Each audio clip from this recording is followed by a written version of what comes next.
Fams, balik lagi bareng sama Joy Ricci di sini ya. Tentunya di Ragam Indonesia. That's right. Nah, hari ini kita mau kasih aneka informasi dari tanah Wongkito Galo. Oke, Sumatera Selatan, Fams. Nah, kira-kira apa aja ya, Fams? Ayo. Wait, daripada bingung-bingung, keburu langitnya mendung, mending kita nonton langsung aja yuk. Dung dung dung, cas. Haha.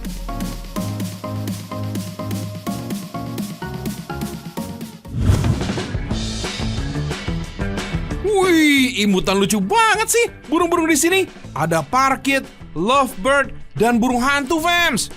Duh, cantik ya warna bulu burung makau ini, Fams. Eye-catching banget warnanya. Wait, kasih makan burung makaunya dulu ya, biar lebih dekat. Yuk, kita foto-foto. Ahai! Fams, di kandang burung makau ternyata ada juga loh jenis burung pemakan biji lainnya, seperti parkit dan burung bayan. Wisata satwa burung kayak gini ada di Bird Park Palembang, Fams. Seru banget. Di sini kita bisa interaksi langsung, sekaligus kasih makan burung. Ayo, makannya banyak ya, biar selalu sehat. Hihihi. Ada burung hantu tuh, Fams. Kamu udah tahu dong, Fams, kalau burung hantu aktifnya di malam hari. Buat anak-anak, interaksi sama hewan kayak di sini lebih bermanfaat, Fams, daripada main gadget. Main kesini malah bisa merangsang saraf motorik anak. Lumayan kan, nambah-nambah ilmu pengetahuan. Keren deh. Meski namanya Bird Park, ada juga loh hewan lainnya, Fams. Misalnya rusa, kuda, dan kura-kura. Bahkan ada juga nih wahana baru, rumah kucing. Wih, jadi mirip kebun binatang mini ya, Fams. Seru. Sekarang kita main nih sama si cantik iguana, Fams. Meski kelihatan serem, hewan reptil ini termasuk jinak kok, Fams. Iguana, hewan reptil pemakan sayuran. Hewan melata ini memiliki penglihatan yang baik loh, Fams.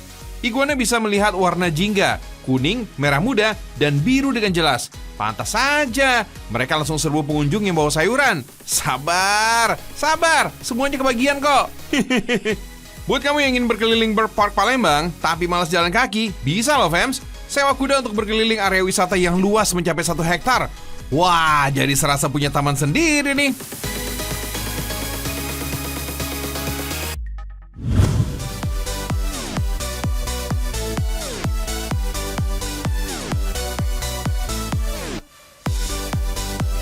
Terus, kiri dikit. Nah, kanan. Ya, pas. Hahaha. Fans, emak-emak emang serba bisa ya. Tuh, coba tuh lihat tuh. Selain jago masak, emak-emak ini juga jago parkir. Tapi bukan cuma parkir mobil atau motor, melainkan markirin warung. Wits, bingung ya? Kalian nggak salah denger kok, Fams.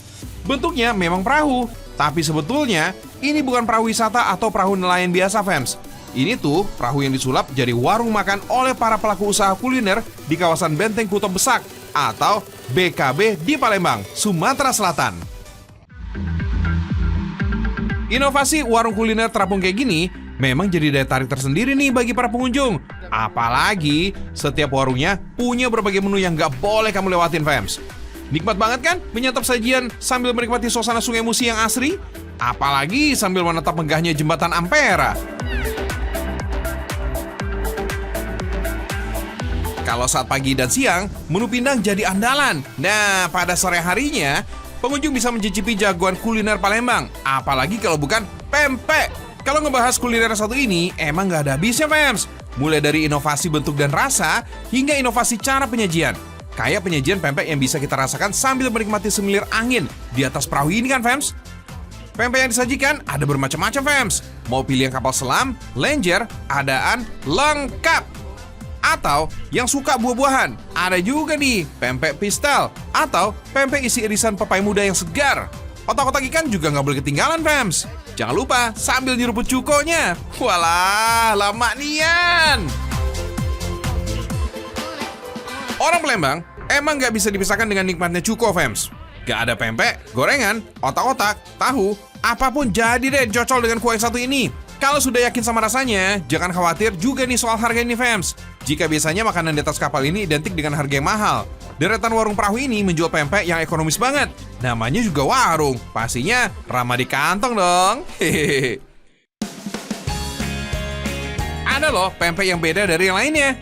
Ini dia, Fams, pempek kekinian aneka warna. Kelihatannya segar dan menarik mata untuk disantap. Emang bener-bener ya, masyarakat kita tuh kreatif banget. Buktinya, berbagai kuliner bisa disulap jadi makanan yang menarik. Kayak pempek ikan tenggiri warna-warni ini. Kamu bisa jumpai hidangan ini di kawasan Jakabaring, Palembang. Umumnya, ikan tenggiri ini digunakan sebagai bahan baku pembuatan pempek fams. Oh iya, ikan tenggiri punya tekstur daging yang banyak serat. So, sering banget tuh difile sebelum diolah. Kalau udah diaduk, adonan pempek ini tinggal dikasih pewarna aja. Pewarna yang dipakai bukan buatan fams, tapi dari aneka buah dan sayur. Misalnya, buah naga untuk menghasilkan warna merah, kuning dari wortel, dan warna hijau dari sayur caesim. Sayuran ini juga sengaja dipilih yang organik fams. Jadinya, pempek makin sehat saat dikonsumsi. Setelah dijus, tinggal campur dengan adonan ikan tenggiri giling. Tambahkan tepung tapioka ya. Wets, jumlah tepung tapioka yang dipakai ini nggak boleh terlalu banyak. Bisa-bisa tekstur pempek ini jadi keras kayak batu bata. Waduh. Selain pempek pelangi, di sini juga ada makanan yang nggak kalah menggoda. Salah satunya tekwan ikan pelangi. Agar mempertahankan nutrisinya, pempek pelangi ini dibuat tanpa bahan pengawet dan penyedap rasa. Makanya, pempek ini cuma awet 3 hari aja di suhu ruangan. Menurut sejarahnya, sekitar tahun 1617, ada seorang lelaki tua keturunan Cina yang bernama Ape.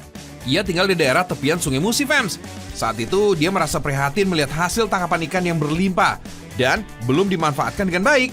Jadi, ikan cuma digoreng atau dibuat pindang. Kemudian, dibuatlah makanan baru dan dipasarkan oleh Ape dengan cara bersepeda keliling kota.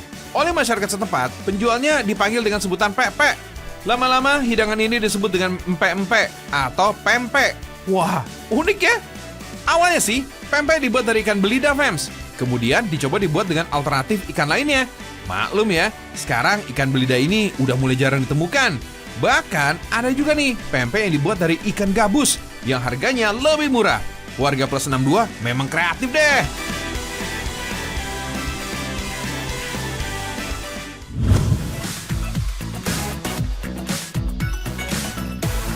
Selain pempek, ada lagi nih yang gak kalah khas dari Bumi Sriwijaya fams. Apa ya? Hehehe.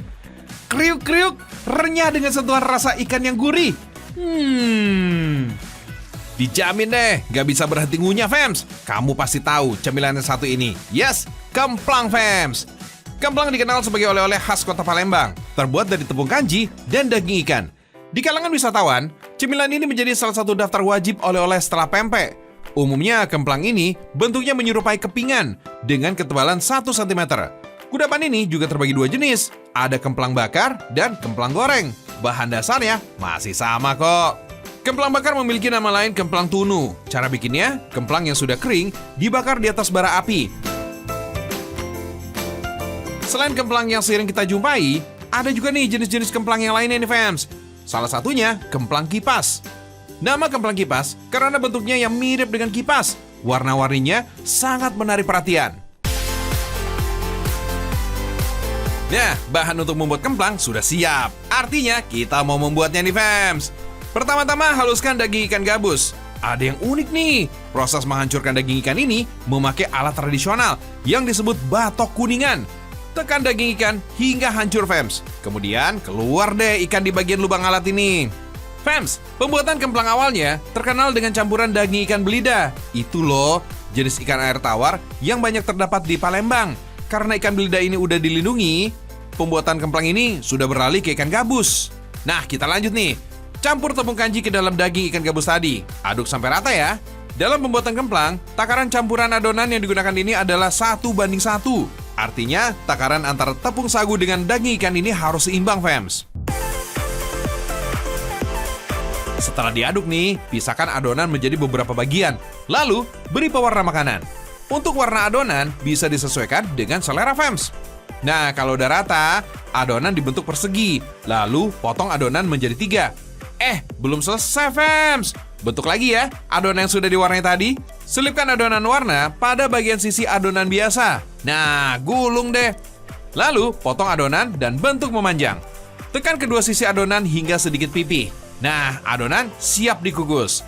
Proses pengukusan ini menjadi pembeda kemplang kipas dengan kemplang biasa yang prosesnya langsung direbus fams.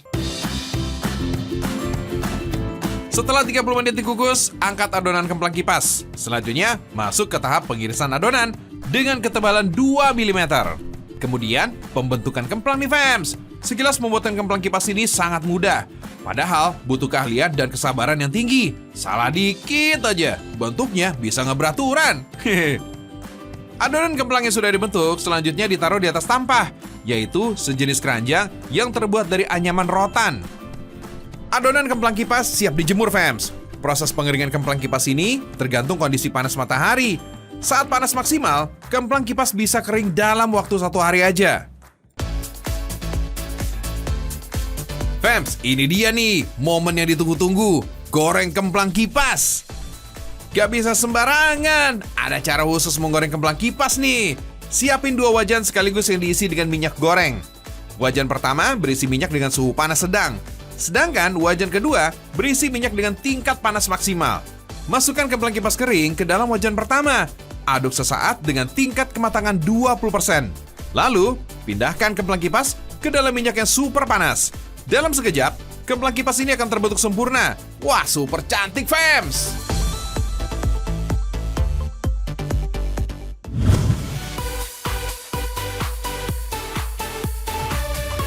Wow, keren banget! Tas, sandal, dan dompetnya warna-warni menarik hati, fams. Tas ini cocok banget nih dipakai pergi undangan. Asal bukan undangan mantan ya. Waduh, berapa ntar jadinya? Bisa-bisa baper deh. Fams, tas, sandal, dan dompet ini terbuat dari rumputan loh. Rumput ini dari tanaman purun. Di Palembang nih fams, sangat terkenal dengan kain songket dan jumputan. Ada juga nih tikar purun khas daerah Pedamaran, Oki atau Ogan Komering Ilir. Kecamatan Pedamaran emang dikenal sebagai sentra tikar khas Sumatera Selatan, fams. Sekarang kita bikin tikarnya dulu ya, fams. Tanaman purun ini dikeringkan dulu di bawah sinar matahari, sekitar sehari semalam. Nah, biar purun lebih tipis dan gepeng, kita tumbuk ya. Fams, alat untuk menumbuk purun ini disebut antan. Terbuat dari kayu dan beratnya bisa mencapai 5 kg lebih. Kalau begini sih, numbuk sekalian olahraga angkat beban ini sih. Biar makin cantik, kita warnain fams. Gunakan pewarna pakaian dan tekstil. Pewarna harus dicampur dengan air mendidih ya. Kalau sudah mendidih, celupkan purun yang sudah diikat dan dipotong ke dalam panci. Lalu aduk sebentar aja. Sebab jika kelamaan, purun bisa layu dan cepat hancur ketika diolah. Kalau sudah berwarna, baru deh jemur. Oh iya fams, selama dijemur, sebaiknya jangan di bawah terik sinar matahari. Jadi, cukup diangin-anginin aja.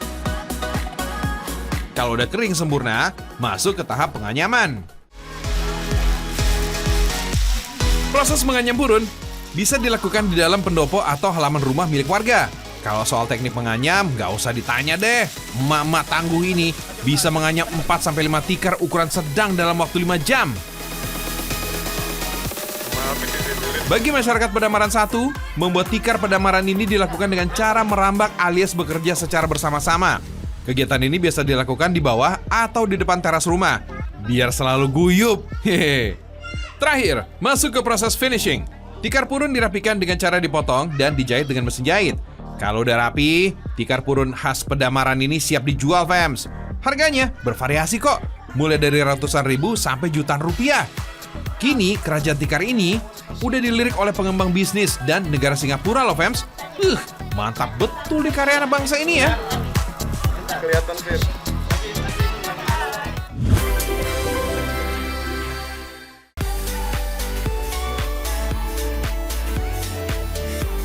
Fams, balik lagi bersama Joe Ricci. Kalau tadi kita udah mengupas serba-serbi dari Sumatera Selatan, sekarang saatnya membahas serba-serbi sapi.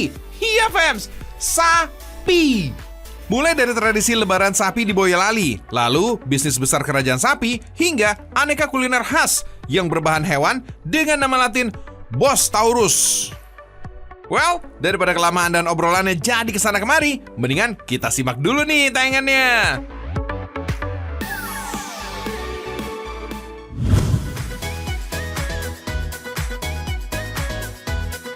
Wih, rame fams! Warga desa Seruni di Kabupaten Boyolali, Jawa Tengah punya tradisi unik saat lebaran.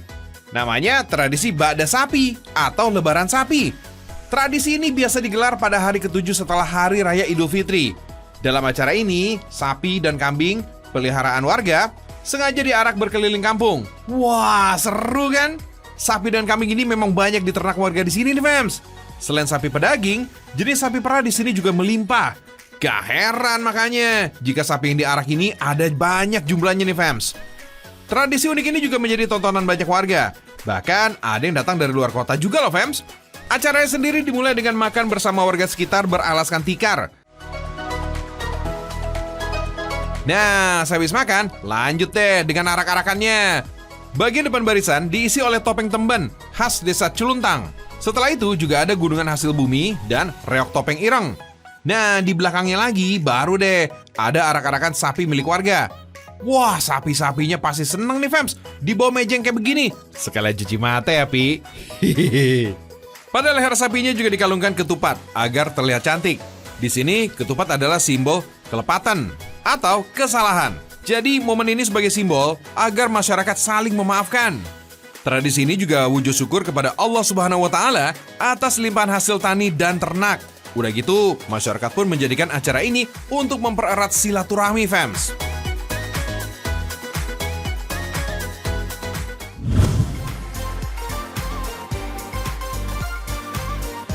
Lahan seluas 5 hektar ini berisi 1.500 ekor sapi. Tapi kalau lagi penuh-penuhnya nih, Fems, bisa menampung kurang lebih 7.000 sapi, Fems. Oh my wow, gokil sih ya. Sapi-sapinya bisa tentram dan sejahtera akibat ulah tangan dingin Pak Nanang, yang juga menjabat sebagai Ketua Umum Perhimpunan Peternakan Sapi dan Kerbau Indonesia. Untungnya nih, Pak Nanang ini dia mau berbagi ilmu sukses nih, Fems. Siapa tahu, Fems, kita juga bisa punya semacam kerajaan sapi kayak gini nih.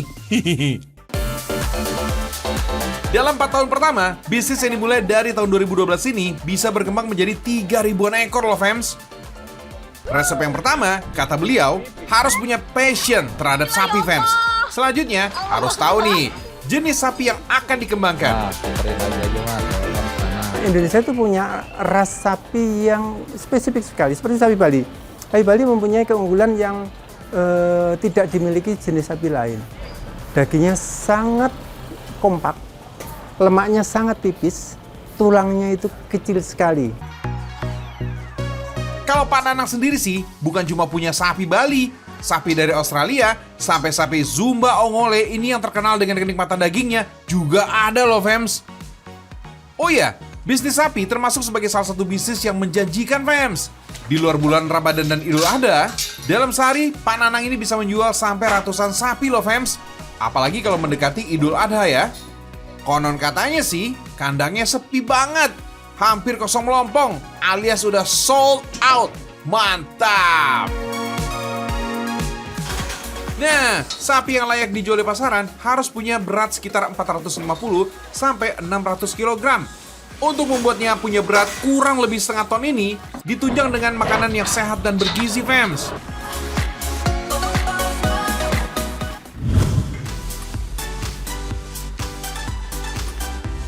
Ayo, siapa nih dari kamu yang menyukai bagian iga, Fems?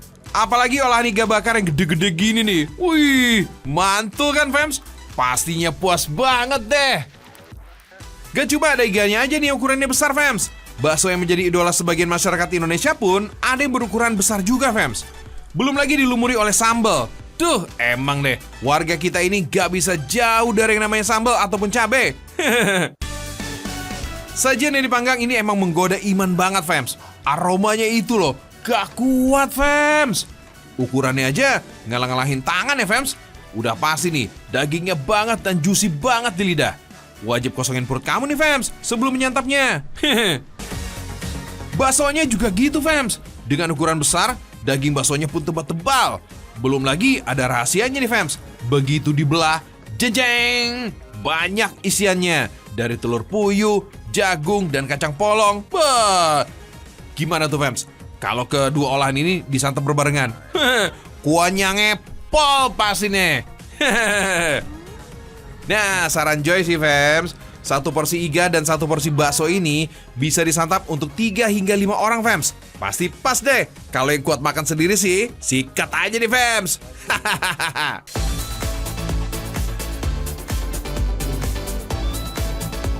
Kedua olahan ini merupakan menu andalan dari kampung wisata kuliner yang berada di daerah Bonosari, Sleman, Yogyakarta. Cocok deh buat kamu yang mau menikmati kelezatan olahan kampung kuliner ini yang jauh dari kebisingan pusat kota Yogyakarta. Daging iga memang menjadi favorit karena bagian daging ini cenderung memiliki rasa yang khas karena dimasak langsung dengan tulang yang menempel, fams. Iga bakar yang dibakar ini sudah diolesi bumbu sebelumnya dan sudah dalam tingkat kematangan medium well. Jadi, tinggal memanggangnya lagi dalam waktu sebentar aja deh, fams, hingga mencapai kematangan well done. Kalau terlalu lama, malah membuat dagingnya menjadi gosong dan kurang enak untuk disantap. Tingkat kematangan daging emang menentukan rasa, fams. Dari medium hingga well done mempunyai rasa khas yang berbeda-beda. Untuk bakso ukuran besar ini tidak disajikan layaknya bakso pada umumnya yang menggunakan kuah kaldu, tapi dengan lumuran sambal yang pedas dan dimasak dengan cara dipanggang ala hot plate. Katanya sih, fams, dengan hot plate ini jadi lebih spesial karena bisa panas lebih lama, fams. Mantul banget deh. Komposisi bakso dengan sambal yang banyak emang pas banget ya, fams. Cita rasa dari bakso juga juara banget. Kamu penggemar bakso ini pasti langsung jatuh cinta deh sama bakso ala kampung kuliner ini. Joy aja yang melihat gini, wah udah jatuh cinta banget nih sama iga bakar dan bakso jumbonya. Ngiler. Olahan sapi emang menjadi idola terus ya, fams. Apalagi kandungan protein dan kalsium pada iga sapi bisa mencegah osteoporosis. Apalagi ada serat-serat dari sayur-sayuran pendukung dari sisian baksonya. Makin lengkap manfaatnya kan? Mantap! Tapi ingat, fams, jangan mengkonsumsi daging secara berlebihan ya, karena protein daging sapi ini butuh waktu yang lama untuk diproses tubuh. Jadi meski nikmat, jangan sampai khilaf ya.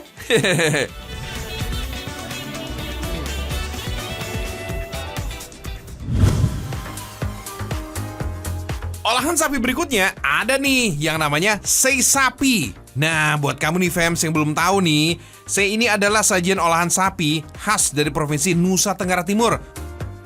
Kalau belum bisa menikmati daging sei dari daerah asalnya, kamu bisa nih datang ke daerah BSD City, Tangerang Selatan. Restoran ini menyajikan menu sei yang rasanya endul, fams. Buka pada awal 2020, produknya udah borongan banget. Dalam satu hari, ada sekitar 100 kg daging yang diolah. Setelah 3 jam, keluarkan daging dari mesin pengolahnya. Kemudian, potong-potong tipis deh. Sehari sebelumnya, daging ini udah melalui proses marinasi, fams, biar bumbunya meresap. Oh iya, fams, daging yang digunakan untuk sei sapi ini hanya bagian short plate aja ya. Itu loh, bagian perut bawah sapi, fams. Bagian daging ini memiliki tekstur yang juicy, fams. Dijamin enak pokoknya. Kalau udah diiris tipis-tipis, daging ditaburi bumbu, fams. Meski udah dimarinasi sebelumnya, daging sei ini juga harus ditambahin bumbu lagi, fams, biar makin nikmat saat disantap. Supaya bumbu meresap sempurna, grill dagingnya nggak usah lama-lama, cukup 10 menit aja. Kalau udah begini, bisa langsung dimakan deh.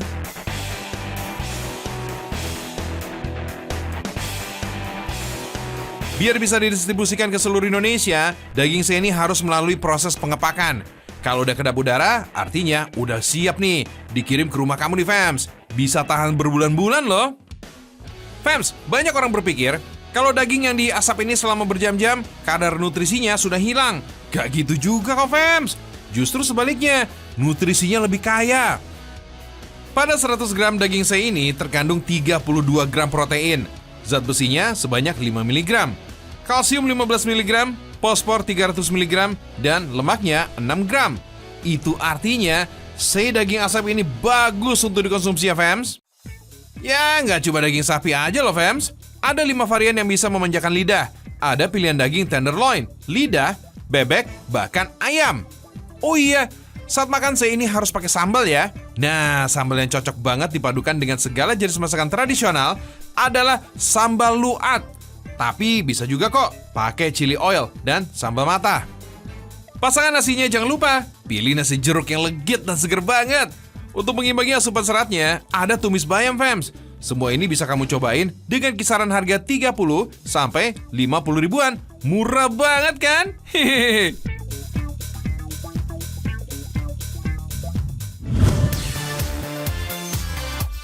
Sate ini wajib disantap saat berkunjung ke Yogyakarta. Gak sulit kok menemukan sate kelatak di Yogyakarta. Tinggal datang aja ke Jalan Imogiri, Bantul. Di sini, kamu bisa melihat beberapa warung yang menjajakan sate kelatak, fams. Ini dia nih, warung sate kelatak yang sudah eksis sejak tahun 60-an. Dalam sehari, warung sate ini bisa menghabiskan 15 ekor kambing loh, fams. Wah, banyak juga ya. Oh iya, sate kelatak adalah daging kambing yang hanya dibumbui garam. Ciri khas lainnya, daging sate ditusuk dengan jeruji besi sepeda. Nama kelatak katanya mengacu pada bunyi kelatak-kelatak yang timbul ketika sate dibakar. Penggunaan jeruji besi yang khas bukan tanpa alasan, fams. Sifat besi ini bisa mengantarkan panas, sehingga daging kambing bisa matang sempurna ke bagian dalam. Gak heran, fams, kalau dagingnya bisa cepat matang dan empuk, meski potongan dagingnya besar dan tebal. Selain itu, jeruji besi yang dipakai ini juga lebih praktis daripada tusukan dari bambu. Tinggal cuci dan dipakai secara berulang kali. Proses membakar sate juga nggak butuh waktu lama kok. Bakar sampai daging kambingnya berubah kecoklatan. Sebelumnya sih, daging sate ini harus direndam dalam bumbu cair dari ketumbar, garam, dan bawang putih. Fams, sate kelatak ini selain biasanya disajikan dengan bumbu kecap, bisa juga dengan kuah gulai yang gurih. Meski bumbunya sederhana, rasanya luar biasa. Nggak ada bau perengus sama sekali, fams. Kamu juga nggak perlu khawatir darah tinggi kalau mengkonsumsi daging kambing. Kadar kolesterol dan lemak jenuh pada daging kambing ini sebenarnya rendah, fams. Pemicu darah tinggi sebenarnya karena daging kambing diolah dengan santan. Selain sate, di sini juga tersedia gulai, tongseng, tengkleng, dan tongseng kepala kambing, fams. Tapi ingat, jangan makan kambing berlebihan ya.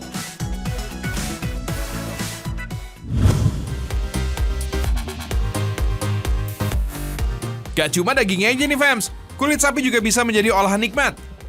Coba tebak nih, dari sekian menu khas Minang di sini, mana yang terbuat dari kulit sapi? Hehehe, yes, fams. Ini dia, olahan dari kulit sapinya. Jange namanya. Kalau makan masakan khas Minang, kurang lengkap nih rasanya kalau nggak ada kerupuk jange, ya nggak?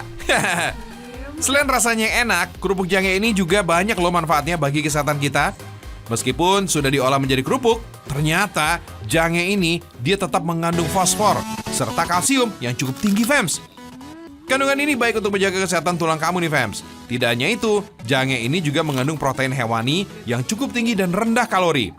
Tetapi, nggak boleh berlebihan ya, fams, makannya. Karena segala yang berlebihan itu tidak baik. Catat ya. Salah satu pusat pembuatan jange ini ada di daerah Jorong Piliang, Nagari Lima Kaum, Kabupaten Tanah Datar, Sumatera Barat, fams. Setiap harinya, sekitar 1 ekor sapi diambil kulitnya untuk diolah menjadi jange tuh, fams. Kalau sudah bersih, kemudian kulit direbus selama 1 jam sampai kulit sapinya matang. Tuh, lihat, fams.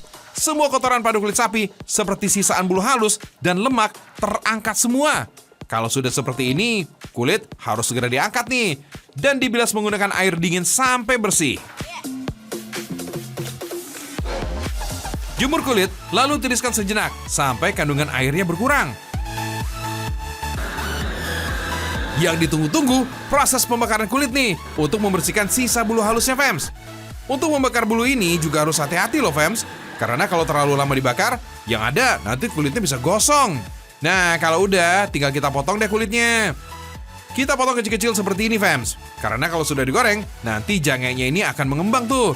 Kalau terlalu besar, yang ada nanti jadi susah makannya deh. Oh iya, pisau khusus ini sangat tajam. Jadi, kamu harus berhati-hati, fams. Jangan sampai terjadi hal-hal yang tidak diinginkan. Kalau sudah, tinggal jemur kulitnya. Kurang lebih 3-5 hari. Tergantung panasnya matahari ya, fams. Sampai tekstur kulitnya ini benar-benar kering. Wets, tenang, fams. Gak usah nunggu sampai berhari-hari. Karena kita sudah punya nih yang siap untuk digoreng. Ini dia, fams. Kulit yang sudah dijemur kurang lebih 3 hari. Tekstur kulitnya jadi mengeras. Dan warna kulit juga berubah menjadi kecoklatan. Untuk menggoreng jange juga ada caranya, fams. Gak bisa sembarangan. Pertama-tama kita harus menggoreng kulit yang sudah dijemur tadi dengan minyak yang hangat dulu. Ingat, harus minyak hangat ya.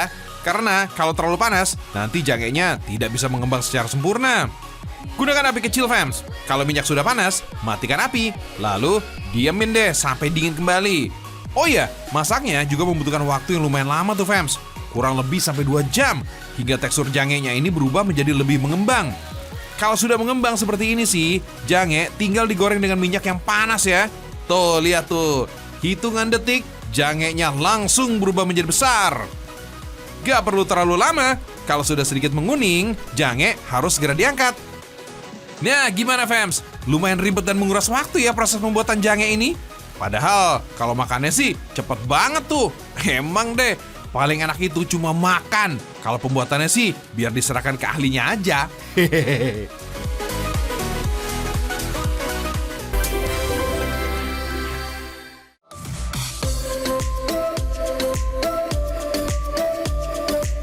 Gak kerasa ya, sudah 45 menit aja nih. Semoga semua informasi tadi bisa menambah wawasan kita tentang kekayaan Indonesia.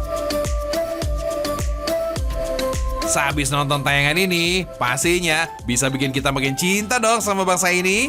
Sekarang, waktunya Jorici harus pamit undur diri dulu nih fams. Ingat ya, besok pagi nonton lagi nih Ragam Indonesia di jam yang sama, yaitu mulai jam 5.15 waktu Indonesia bagian Barat, hanya di Trans 7, stasiun kesayangan kita semua. Sampai jumpa!